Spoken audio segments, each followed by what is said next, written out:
Welcome, sisters. Congratulations. You're amongst the very few women who want to take charge of their lives, and you want to do something about it, and you want to feel empowered. There are about 53 million women in the United States who are in the same age range as you, and there's a certain percentage of them, a very high percentage, maybe Dr. Cage, who I'm going to be introducing soon, can talk about that, go through what we're considering now a normal peri and menopause symptoms, and very few of them out of those actually seek help from doctors, and very few out of them seek help from functional and holistic doctors. And out of those, very few holistic and functional doctors actually grasp the concept in a way that is very empowering. And out of the women who go through that process, very, very few of them actually think about, okay, what can I do? What are some of the things that I can do that I can make the change, because this is my body and I can make that change. So in this modern world, we've been told, and it's been shown everywhere, that feeling fatigued, having hot flashes, night sweats, thinning hair, skin issues, depression, moodiness, it's all normal process and part of going through this journey called perimenopause and menopause. I'm here to tell you, this ain't normal. This is not supposed to be what we're supposed to be feeling. That's suffering, what we're feeling, and that's not okay. I know this because I've spoken with a lot of different women around the world, different ages. Being a holistic nutritionist, I'm an expert and a lifestyle coach. I also love traveling. I travel around the world studying different cultures and diets and religions. I have spoken with a lot of people, a lot of women who practice ancient practices and lifestyles, don't even know what hot flashes are. They just, it's the funniest thing. They don't have the same modern problems as we do. We don't need to go chasing an elusive mushroom in Tibet. We don't have to move to another country. We don't have to go living in one of the blue zones in the world to achieve the results that we deserve, to be able to live in a body that makes us happy, that makes us vibrant, that gives us longevity. I'm very excited because I'm aligning myself, because this journey that we're taking together, it's supposed to be meant to be taken together, including this journey. Although I know a lot about nutrition and lifestyle, I think we can all benefit from bringing in expert and wisdom from different arenas. So today, our expert speaker, I want to introduce you to him, is Dr. Arlen Cage. To enhance your experience, I've partnered up with the most amazing healer, and I'm including him in this journey for us. He has an undergraduate degree in physics and astronomy, a master's degree in space technology, a doctorate in naturopathic medicine, another master's in oriental medicine. His professions have included, this is crazy, in a good way, rocket scientist, naturopathic doctor, acupuncturist, physics professor, educator, lecturer, author, radio, and TV personality. Being trained in holistic systems of both Western and Eastern medicine, energy medicine, as well as quantum physics, he brings a wide array of tools to the table than most other healthcare practitioners. He founded 2 holistic health clinics, one in Southern California, one in Northern California, where he specialized in female hormones and endocrine issues, with 20 years of clinical practice. He's now retired from clinical practice and is now engaged in writing and lecturing about health and spirituality. I just have to give a disclaimer. Neither Dr. Cage nor I are acting in capacity of a doctor, physician, a therapist, registered professionals. Additionally, we're not providing healthcare or medical services, and we will not diagnose, treat, prevent, heal, cure in any matter whatsoever, any disease, condition, or other physical or mental ailment of the human body. Any discussion regarding vitamins and or supplements should always be communicated with your general practitioner prior to use, taking into consideration drug-herb interaction. So just want to make sure we are not providing medical advice. So with that, thank you so much for joining, Dr. Well, let me just start off by saying that I'm impressed with the way Carolyn has organized this group. I've seen a lot of patient self-help and support groups in the past who amounted to basically everyone sitting around complaining and doing nothing, even when they've seen their own members of their own groups get completely better using natural methods. They still choose not to be proactive. So the way Carolyn has set this up, I really like the fact that it's about proactively doing something and learning to take care of your health yourself. I remember some years ago, I was interviewed by one of the local papers in Southern California about New Year's resolutions in health, and and he asked about 15 of us, what's the one thing you would recommend at the beginning of the year? And he listed mine as the number one most important, which was to basically accept responsibility for your own health. When I sat down with clients and taught them what they needed to do, I'm not the one going home and changing lifestyles and controlling what food they put in their mouths. They have to do that themselves.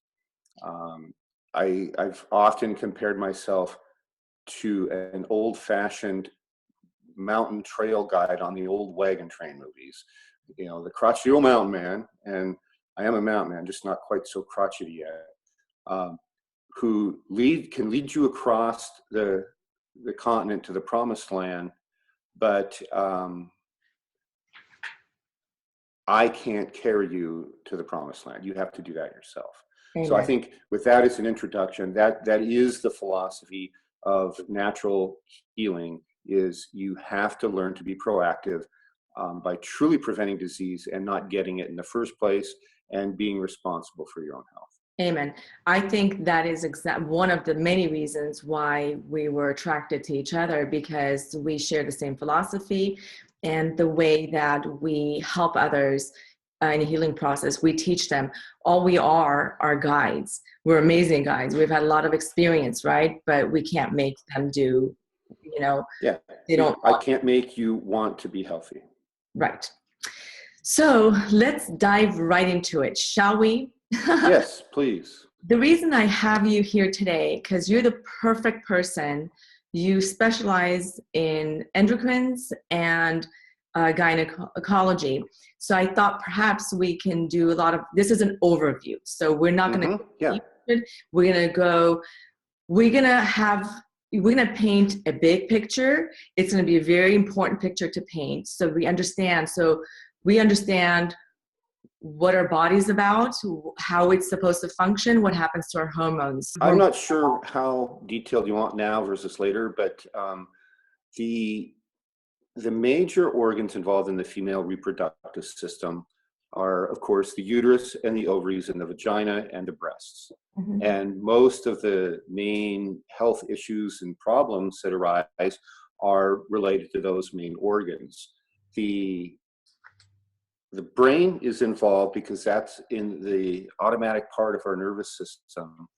That's what integrates a lot of different nervous signals, environmental signals, and hormonal signals.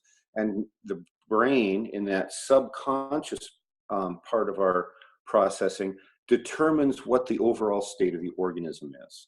Is it healthy? Is it happy? Is it under stress?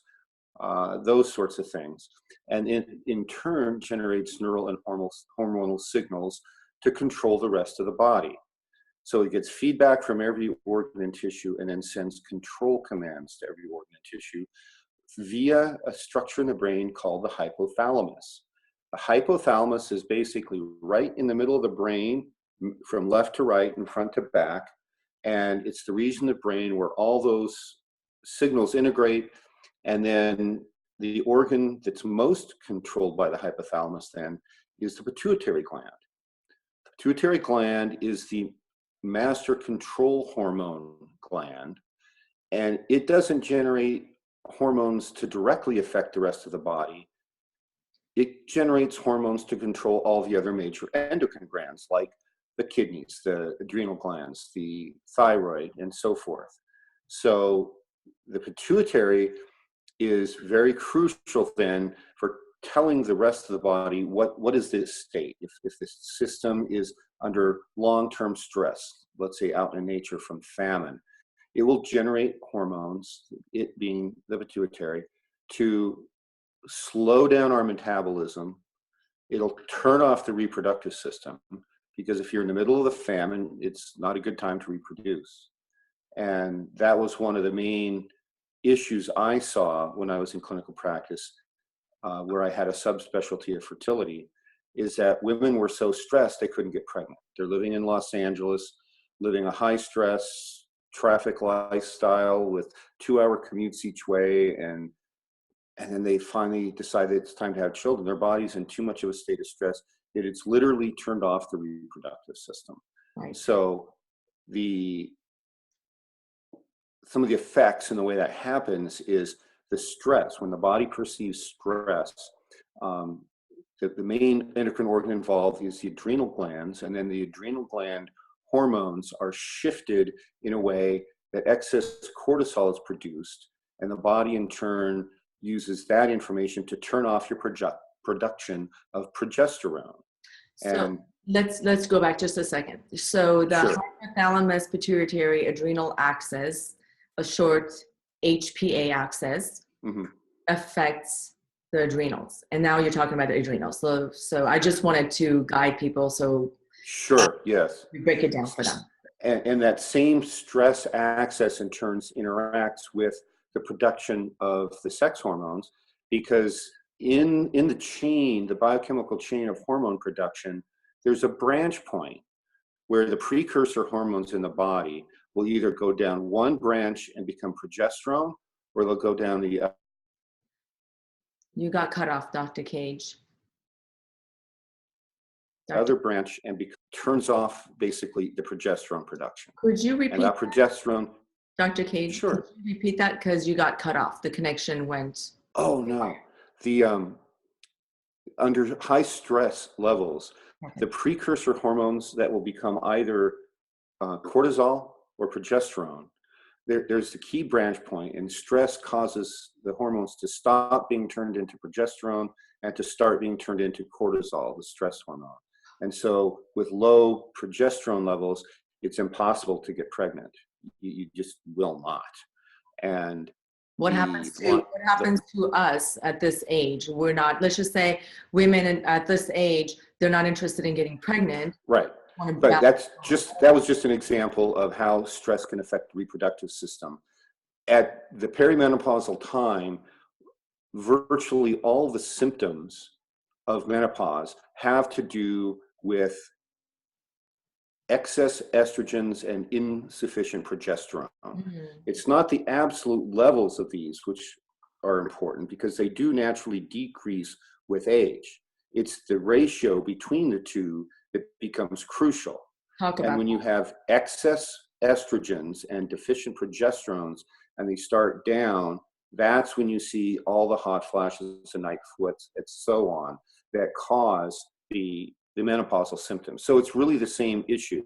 You're not necessarily trying to get pregnant, but that's why so many women turn to bioidentical hormones as a first step in treating menopause, when really decreasing the stress effects on the body, i.e. making a lifestyle change, really is going more towards the root cause.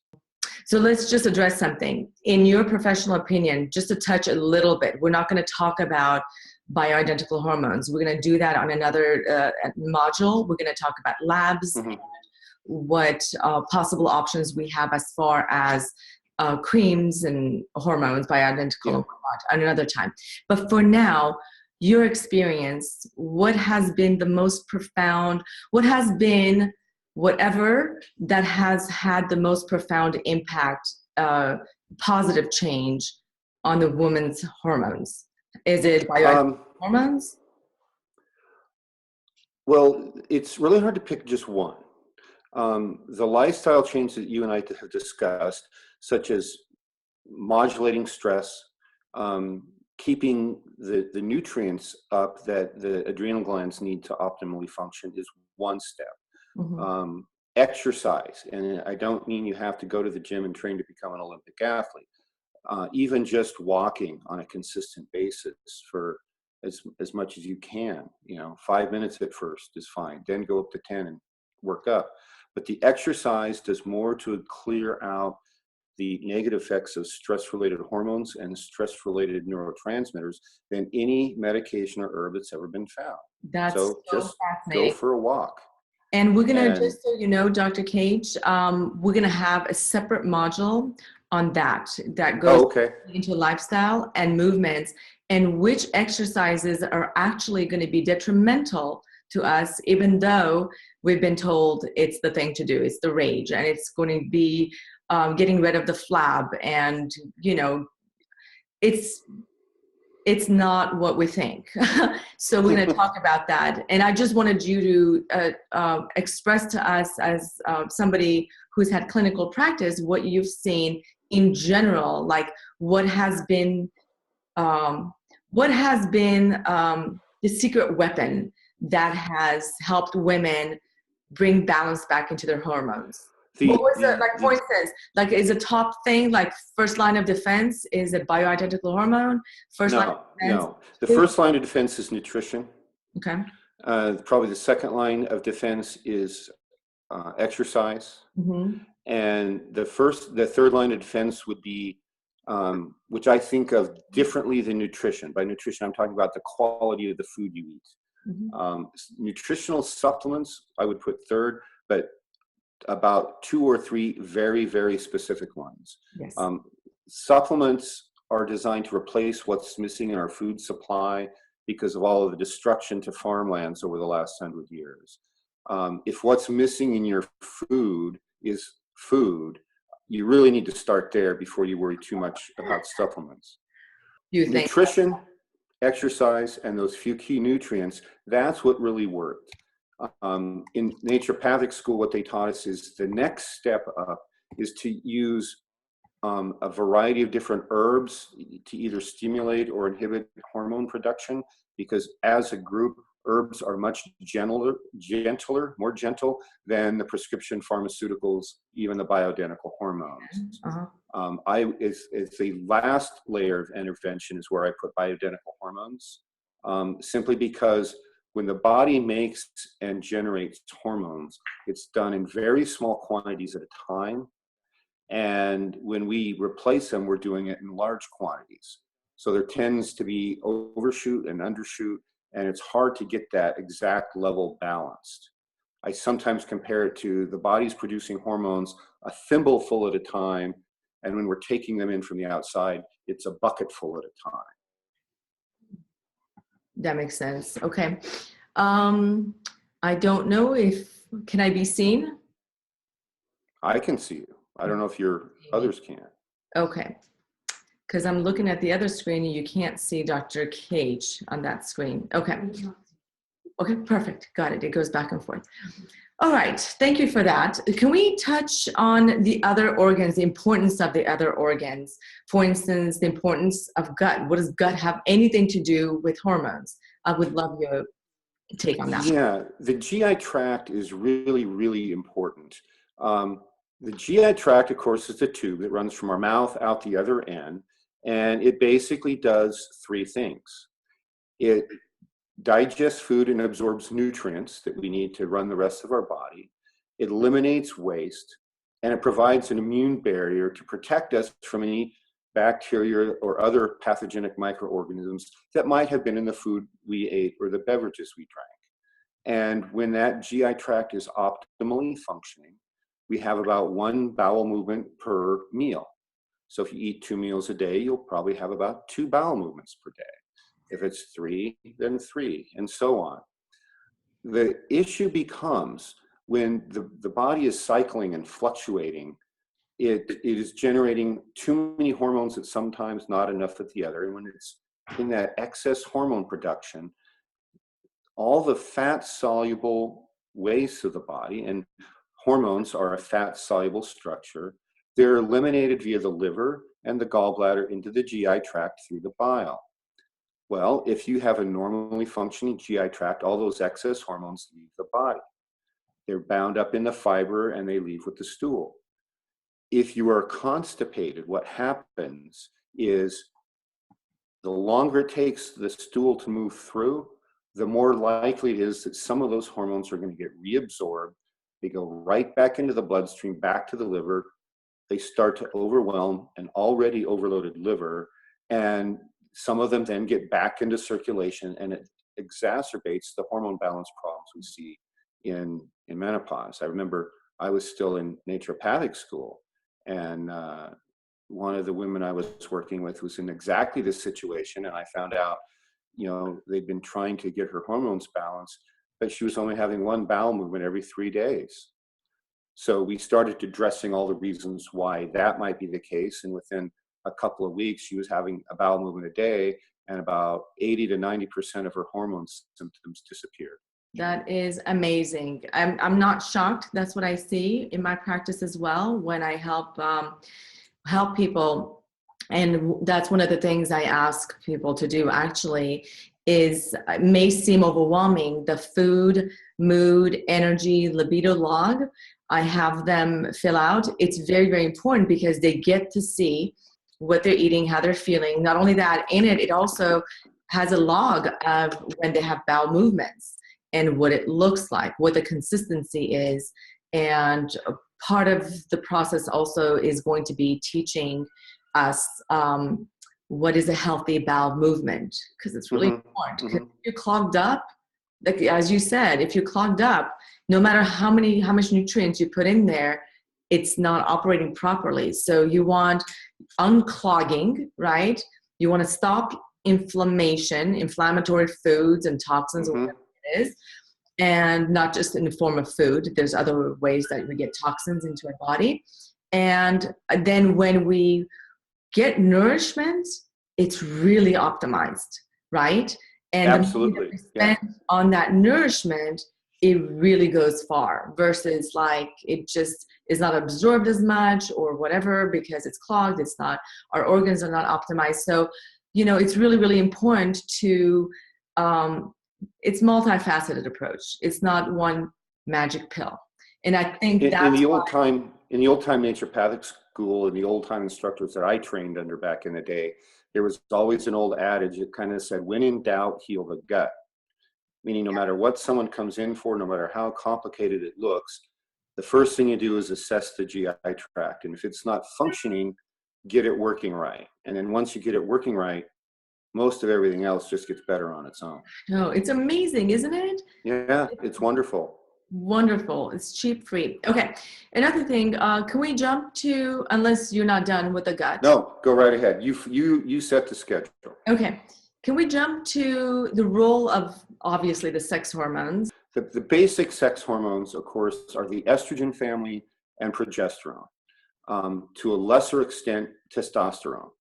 So estrogen has the main role of being the primary growth hormone in women. For men, it's testosterone. But for women, that's what the hormone that causes the uterine lining to grow to possibly implant a fetus and have a child. It also plays a role in the rest of the body. It's the stimulating hormone. For example, another crucial menopausal subject that you'll probably hit somewhere in your program, it has close relationship to osteoporosis. When women hit menopause and the estrogen levels drop, that's when the bone mass starts to thin. So the best way to deal with that is through prevention. And one of the side effect benefits of a regular exercise program all your life is that it stimulates your bones to keep them strong. And so the stronger your bones are when you hit menopause, the better. And so that's the main role of estrogen. The primary job of progesterone is to in some ways balance the effects of estrogen. And it's also, of course, used in pregnancy as the primary hormone to maintain the pregnancy. So there's a lot of complications for women who have miscarriages at 3 months. It's almost always because the body doesn't have enough progesterone. So the role of testosterone for women is it's the primary regulator of libido. So even if everything else seems fine and you're perimenopausal, if the libido has gone out the window and that's causing issues in your relationships, that's one of the things that needs to be checked is your testosterone levels. And then the other hormones that are peripherally involved. Okay, so we're back to recording. We lost you Okay. in moments. So testosterone is libido. FSH and LH are the hormones that prior to menopause trigger the ovulation event. After menopause, they're primarily used just to determine that, yes, you really are in menopause. If those hormones stay high rather than returning to zero after the mid-cycle ovulation, then it means, yes, you're in menopause and there won't be any more periods. Mm-hmm. So with one caveat, I saw numerous instances in my practice where women were as much as 2 or 3 years post-menopausal, quote unquote, and they had a lot of other signs and symptoms of problems that necessitated iodine supplementation. And once they started on iodine, they started cycling again. They really weren't supposed to be done with periods. Historically, women wouldn't hit menopause until sometime after 60. And it's been creeping backwards to a younger and younger age with all the environmental toxins and nutritional deficiencies and other problems of our modern so-called civilized lifestyles. Thank you for that. Really, really appreciate that. Maybe this is a good time to also talk about the role of the thyroid hormones, because we were talking my favorite organ. Yeah. In my practice, where I specialize in endocrinology and gynecology, I probably treated more people for a thyroid disorder than any other single disorder. So the thyroid and the adrenal glands are connected by terms of how they manage our body's use of energy. The thyroid regulates our baseline metabolism, our day-to-day energy consumption when things are going right. The adrenal glands regulate our energy needs when things are going wrong, i.e. the fight or flight response. So when you really are being chased by a saber-toothed tiger, that's when the adrenal gland kicks in and either kills and eats the tiger or at least climbs up a tree to get away with it. And all of our ancestors were really, really good at that, which means we're good at it, because if they weren't good at it, they weren't anybody's ancestors. So the thyroid is really crucial then for maintaining that day-to-day balance in our body. And different organs in our body have the ability to raise or lower the metabolic rate independent of all the other organs. So when you're eating an digestive food, the GI tract gets busier, but your muscles and your skeletal muscles tend to be relaxed. You eat your meal, you sit back, you put your feet up, and you rest while you digest food. The thyroid is also very crucial in regulating sleep. So if the thyroid isn't functioning properly, and some of the clues are fatigue, weight gain, thinning hair, brittle nails, problems with skin. Those are just some of the issues that we commonly see with thyroid. I would say at least half the women I saw for menopause also had thyroid issues going on. Yeah, I agree with you. I have the same kind of situation with my practice as well. And it's very, very interesting. I just want to make sure that the audience, they hear you talk about iodine. They don't go jumping into getting just iodine form, because the form is really important, and getting it in a food form is really important. Again, I ask the audience to be patient and wait for the right module, because that is going to be covered very, very deeply. We're going to go through and talk about food sources, whole food sources, because I'm a huge proponent of that. And there are many times in our modern life, because it's so depleted, our soils are depleted, we need to get supplementation. And it's really important to get it from the right source. And it is a whole source, and it works synergetically. And I'm a big proponent of how, consuming the, minerals and vitamins in a way that works synergetically together, not in isolated form. Right. So we'll go into detail on that one in another module. So let's see what else there's a lot of things we can cover. So sex hormones. Okay. Did you talk about, going back to the sex hormones? I'm sorry, I forgot to ask you. So what about women who've had hysterectomy? Oh, yeah, the hysterectomies. Well, if a hysterectomy is medically necessary, and I would say at least a third, if not more, of the ones I saw were not, maybe even more than half, really were not. If the hysterectomy is truly necessary, then my strong advice is to make sure the surgeons agree to leave the ovaries. Because unless there's a cancerous tumor, you really don't want to lose the ovaries, because even after menopause, they're still producing a little hormones. Their production doesn't go to zero. It just goes far below what it was prior to menopause. So as long as you've got at least one hormone, one ovary, you're better off than having none. For women who have had complete hysterectomies, meaning the uterus and the ovaries are both removed, there are some plant-based options that provide reasonable effectivity. So plant-based progesterones and plant-based estrogen-like molecules called isoflavones, which do provide a stimulating effect. They will help trigger bone growth and keep some of these other menopausal symptoms in control. So that would be my first line of defense. And then if that alone doesn't manage things for women with complete hysterectomies, that is one of the times when bioidentical hormone replacement therapy is very strongly indicated. Thank you. Thank you so much for that. Really appreciate that. Okay. And so I learned over the years to basically practice the way it was done before lab tests were invented.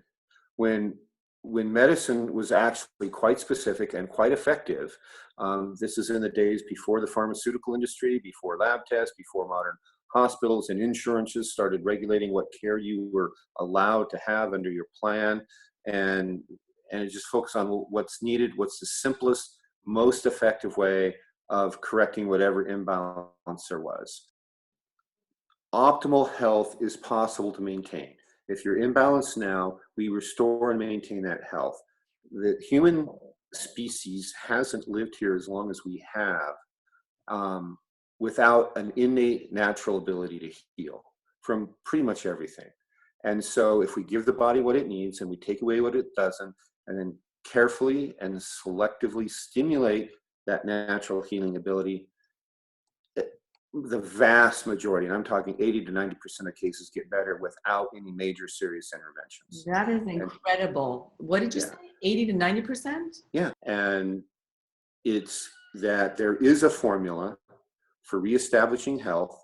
And if you follow this formula and do these things, what I found is that people who follow that advice, literally 80 to 85% of the time, all their other ailments went away and did not need to be treated. So that's where I'm getting that number. That's what I observed in my clinical practice. Yes. I'm getting a lot of audience claps over here. Oh, thank you.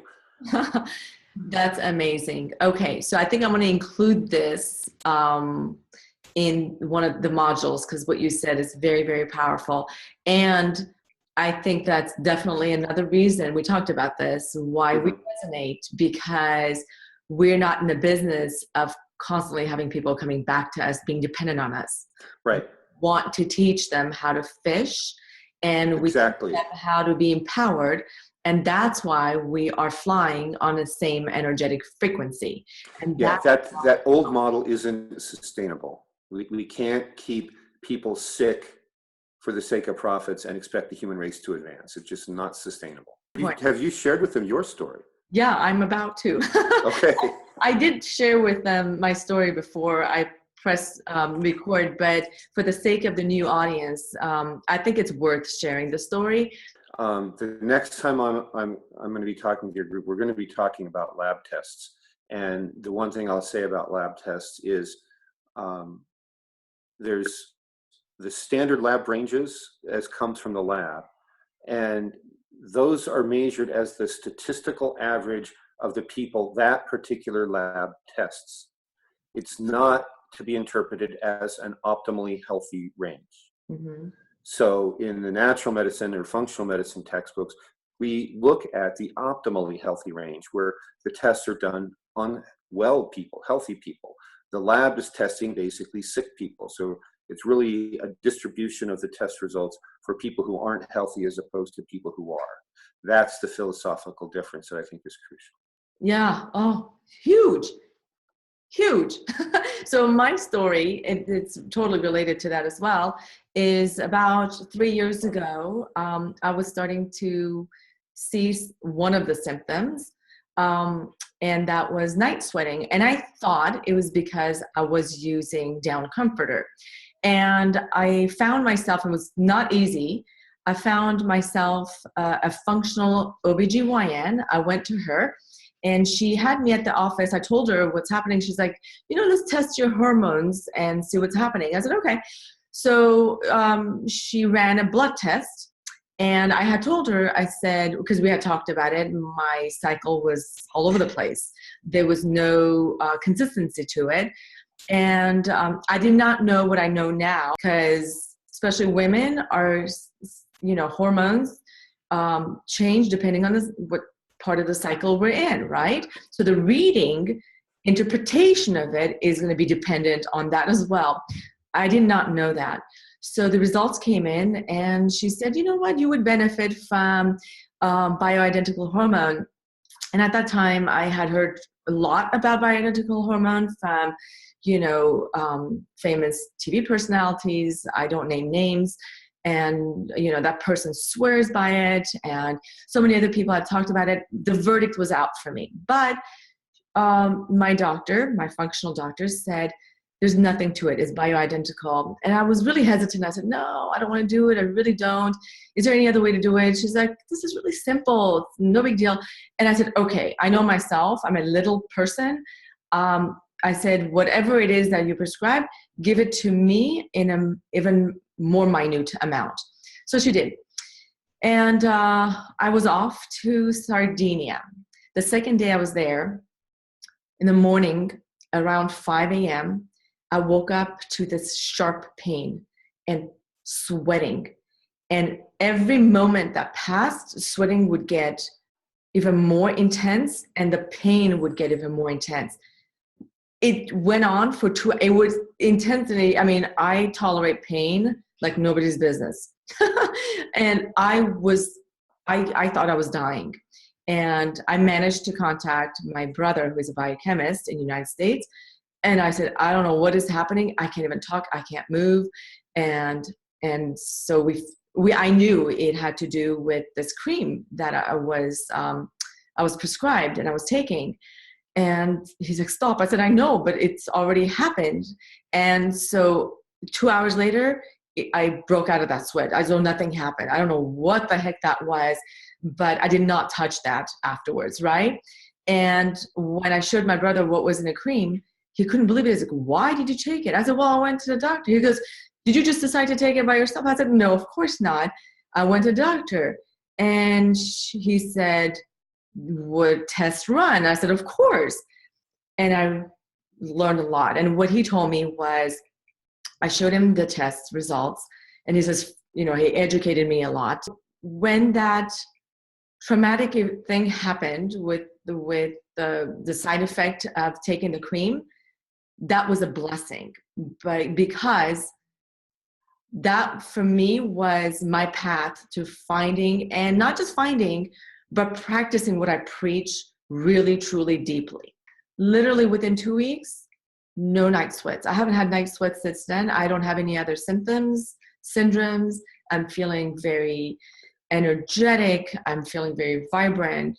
I feel very good about myself, you know? Your case is a poster child example of why nutrition and lifestyle are at the top of my interventions that I recommend for menopausal women. It's a classic case. Well, what I want to do, my passion and mission is to educate other women, especially women, you know, because we become such martyrs over time, you know, because whatever the society has taught us to become martyrs, we're working more than ever, you know. In the past, you know, that was not the setup, you know. I don't want to say roles, but we were not meant to be in this stressful situation that we've kind of like agreed to put ourselves in, including me. And I think part of the process and part of the beauty of going through that pain, that specific pain that was so painful and scary, dangerously scary, was to be able to, again, practice it and teach it to others and know that I live in a modern world. I myself do not live in a boonies. I don't live in one of the blue zones that I study. You know, I live in a modern world, and I want to teach my sisters that this could be done living in a modern world. I work, I have 3 kids, I'm a busy mother. I wish maybe next lifetime it won't be this crazy. It is what it is, you know? I don't live in a blue zone, so there are ways that we can practice that are very practical that can bring sanity and our vibrance. We women, well, I'm not including you, Dr. Cage. Thank you. I think the beard gives me away. We women are meant to live so vibrantly. We're so beautiful. We have so much to give. And our energies, it's needed more than ever now to balance whatever this ugly, toxic, masculine energy that is happening. And I'm not talking about male versus female. I'm just talking about the imbalance of the energies. It's an imbalance. I would say, you know, if you compare the macrocosm to the microcosm, we have a tremendous imbalance in most areas of life, between in issues of wealth, in issues of health, in issues of gender, in issues of race. And that's the great challenge that our generation right now has to overcome in order to move humanity forward into a better space for everybody. Right. One person at a time. And that person is willing. So and that person is you. And yeah. you and you and you. Yeah. Exactly.